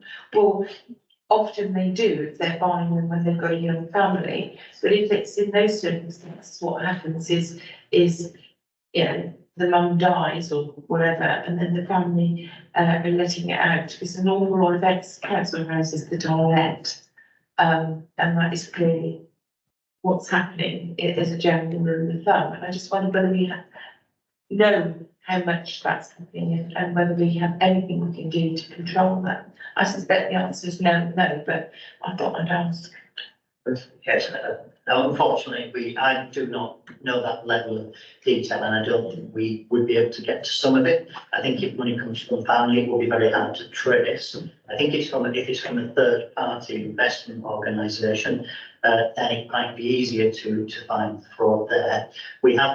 People have to make sure they apply by the rules, and we are required to make sure that the rules are applied. So we do have specialists who work day in, day out, and they should have a keen eye, but maybe it's something that we could bring back to this scrutiny committee at some point in the future as a bit more depth. Thanks. I mean, presumably, once somebody exercises their right to buy, then the council loses any sort of control over the property at all, so they have to retain it for a minimum length of time. So we have leasehold and we have freehold. So a house will generally be freehold. So we would lose a lot of all our responsibilities. With a leasehold, we retain responsibility for the structure. So we have still have some responsibilities, and we'll be able to observe, I suppose, something a bit easier. But unfortunately, the right to buy removes the property from affordable accommodation, and that's the key challenge we're thinking. Thank you. John Johnson. Yeah, thanks, Chris. The £405 that you mentioned, maybe in 24, 25, does that take into account that developers are really trying to push this, only getting 15% profit, so they can't deliver social housing anymore? Or is that sitting out, is that a pressure that's still to come? And it's not really accounted for yet, because, you know, I hear that developers are seeking lots of consultants how to reduce their profit margins so that they don't have to deliver any social housing at all. So I wanted to get an answer on that. The other one was, when it comes to the sort of pop-up modular housing, is there, does the HRA own a lot of land? Does it have a big stock of land that it can do a lot of things working with adults, with children, or with modular housing? Does it have a lot of sites that it can put up things of any sort of nature? And the other question, I was just going to come back to something that came up earlier, which was the pressure on rough sleeping budgets. And I asked, when does the money potentially run out, and when is the next tranche of money due? What timeline have we got before it could get really pressured and difficult? Thank you, and I know when I get multiple questions, I always forget two of the three, so I will try and do them in reverse order. Rough sleeping, the money runs out at the end of 2025, so 2024-25, we have a budget for rough sleeping initiatives, which has been agreed previously. It was a 2-year programme, so that's there. In summer, we will be placing a new bid into government, which we hope they will be receptive to, and we'll do that as one unitary authority, so it'll be a more consistent approach across the locations. So we would expect that to continue, some funding to continue, but we have to put the biddings in the summer. RSI funding ends 25 unless we get it renewed. That's that one. The modular units. So modular units are quite useful. The model that we're looking at is clusters of 8 units, which are low energy, net zero really, and are as good as this certainly up and ready for net zero. They are appropriate for garage sites, and that's one thing that we have. We have under demand for a lot of our garage sites, and single-storey buildings on those garage sites or on those garage sites is easier to deliver than the type of use on those sites, alternative use. So we think for small developments like modulars, that's quite helpful. We will be able to continue that using the available HRA garage sites. And there are garage sites in the general fund or small pockets of land. The HRA generally doesn't have large pockets of land to build larger schemes. With adult services, what we're doing, we're looking at a model with corporate assets to say they are required to sell a lot of land over the next year, 2 years, 3 years ongoing. Can we actually identify some of that land? Take a long time to sell everything. Some of that land, which actually, if we put it to a different use, would actually save us revenue funding, especially in adults and children's. So by using some of that land from the general fund, it's only, you know, maybe 8 sites we could sit 60 units on. That would be a huge offer that we could put to the registered providers. Half of that would be a good starting point. So we use land within the general fund. We do have some accommodation within, we have tied accommodation as well within the HRA, which will need a new investment solution at some point. But I think we'll try and get this started by looking at what available land is to start those developments off and put into the pool. Yeah, the partners, the joint venture partners will need to make a profit out of it, so you have to put enough in there for that to happen. But in return, we might get larger chunks of accommodation. It's in its infancy, it's not gone anywhere yet, it's still just talk. But we were talking last week on Monday with Homes England Adults, Children's, and on Tuesday Homes England, who in the meeting said, would you like some money to start investigating some sites? So, and I think they're in this building today, so hopefully I'll be able to follow Homes England against it, but we instantly replied saying, yes, that would be good. So there are opportunities to progress this, but it would take several years joint ventures are not simple, they're complex, it can take a little bit of money to get them going. So we have to just check out the reasons why that that it is the route to. Otherwise, we're looking at smaller schemes as the solution, and that's not going to be enough. So sorry, I think that's two of the questions. And then there was one around 405 homes take into account the planning. yeah. So the key thing is that the number of, there's various things. So the number of planning applications which have been in the system over the last few years has dropped significantly, and they've been held there because of in certain parts of the local authority area because of the phosphate challenge.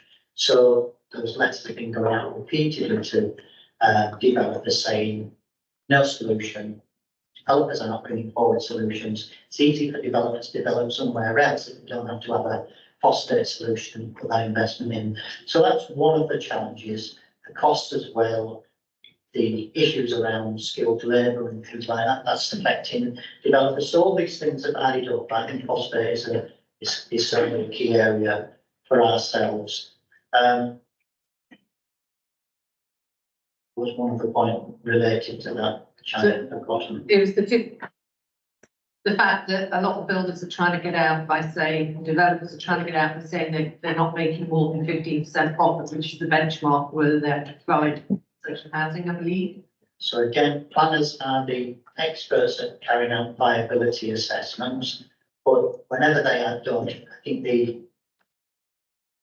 developers tend to have the upper hand, really. They tend to be able to incorporate cost and we've got to disprove it through the processes. And it squeezes, it does ultimately squeeze what's left from affordable housing and all our other requests. So I think the process isn't, it's a bit in the developer's favour because they're the ones who are offering the development. We like the development and they're evidencing their costs, so therefore it squeezes the available profit, and it means that they can say that's the amount of affordable housing that comes out of the other end.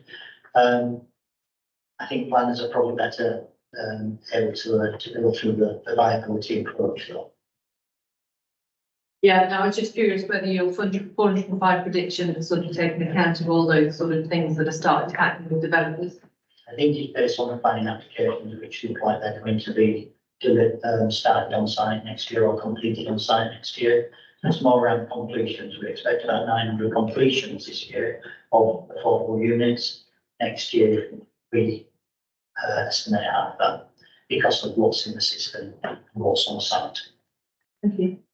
So I mean, on the viability question, I remember I did a course of work about 20 years ago, and the notional profit for builders was 15%, and we did one in Somerset Western Taunton a couple of years ago, and suddenly notional profit or acceptable profit had risen to 20%. And of course, the real problem is they pay too much for the land in the first place. So rather than sort of building backwards from what they can sell at and then working out what they can afford to pay for the land, they pay a lot of money for the land, and everything else, all the extras at the point of sale get squeezed out because they haven't got their sums right. So we lose out on affordable housing all across the board. It's why government doesn't recognise this and get a hand on it, I simply don't know. Well, whether the donations have anything to do with that, I can't comment, of course. Right, I've got Francis Dixon online. Thank you very much, Mr. Chairman. Yeah, one of the things that happens occasionally is a philanthropic landowner comes forward with land and specifically addressing the point about paying too much for land, who is prepared to provide land at well under market rate in order to facilitate housing. Now, clearly, and I do have a case in point. Clearly, a registered provider of some sort has got to come forward to want to be involved, but it won't be in their plans because this has come forward in an ad hoc way in order to provide housing in probably in a rural area. Do we, as a housing provider ourselves, are we able to consider being the registered provider coming forward to buy them and take those on, bearing in mind that the thing is being done at a relatively under rate because the land price has been depressed? The answer is yes. Please yourself on. The answer is yes. The council can consider purchases of section 106s. That is possible. We then will want, and it is fair to say that a number of housing associations, registered providers, are not interested in small numbers. We do. Another reason for having a large local authority-wide partnership is that registered providers such as Falcon and such are interested in rural provision, and we would want to find a way of them linking into as many opportunities as they can manage, and others besides as well, other organisations of that size focusing on rural areas. It's much more helpful if the registered providers purchase these properties, because the council only has so much money it can use. We can do it. We are dipping into investments in a Martock land port, for example, section 106s, and there's been quite a bit of section 106 activity previously in the north. One of the things with section 106 activities, we might get a discounted price, 150,000 or 170,000, but we can't use our grant.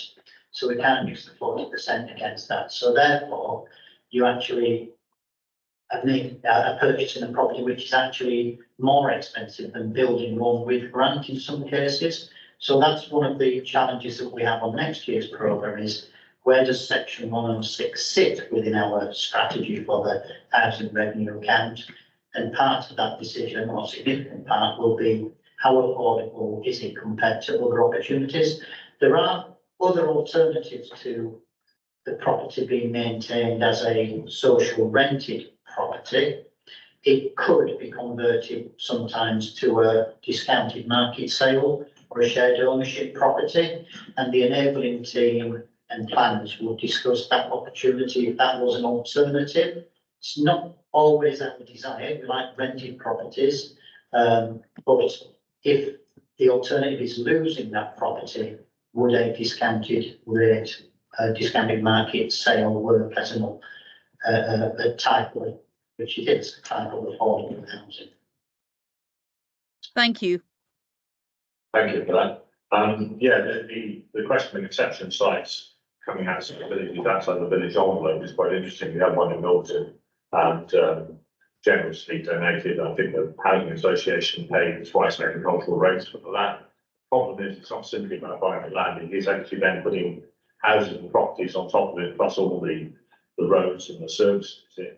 And one of the difficulties that Falcon had with us was they didn't have the capital in the bank to be able to develop the site, so it was dependent thoroughly on grants. And of course, if the process falls between the government's grant program, you have to wait to see if you're going to get the money, and this created a 3 or 4 year hiatus. We got the houses in the end, but the system is very clunky from that point of view. So yeah, I mean, it's, as you say, challenges, I think was the word you used, and you use it a lot. I've got one question before we move on. There are two components to reducing the number of people on the waiting list. The first one, of course, is building new properties, but the second one is churn, which I don't think you touched on particularly. And I was just wondering just how many properties become vacant in an average year. And also, I mean, we've probably all been aware of the complications where a parent dies and there's a child still living in the property who potentially would then be made homeless. And you know, so you're not really making a great deal of dent in the waiting list.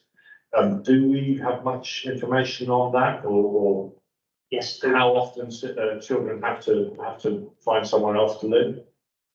So yes, so sometimes the child of a tenant has the right of succession.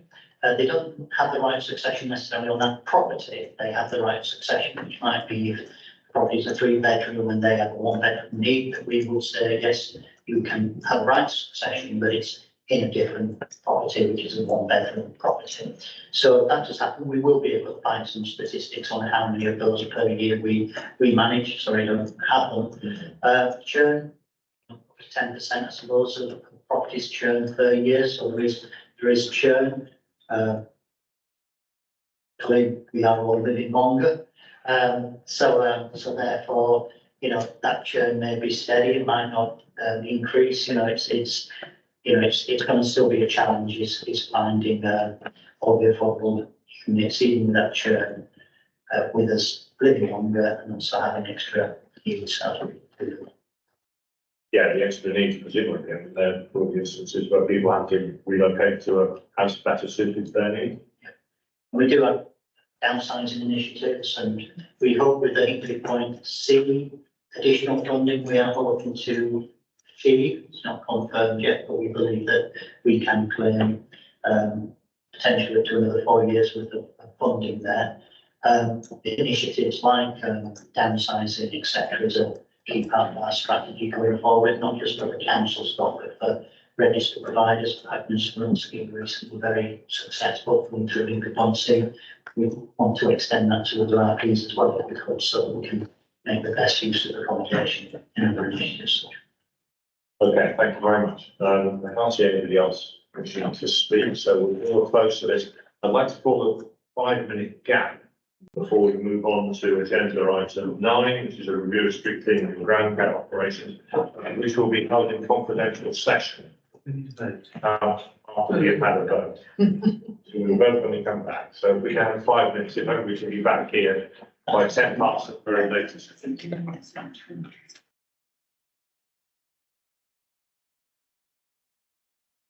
Delay there.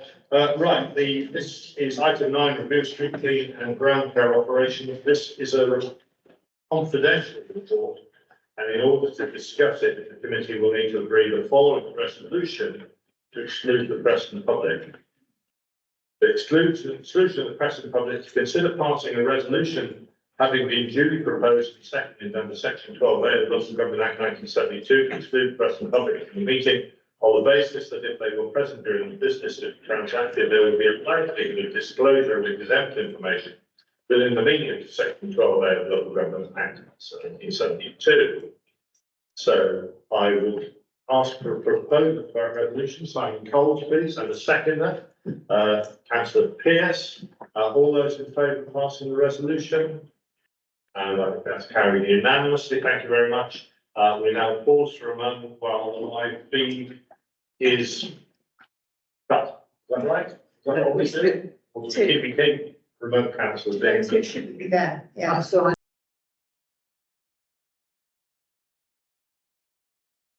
Okay,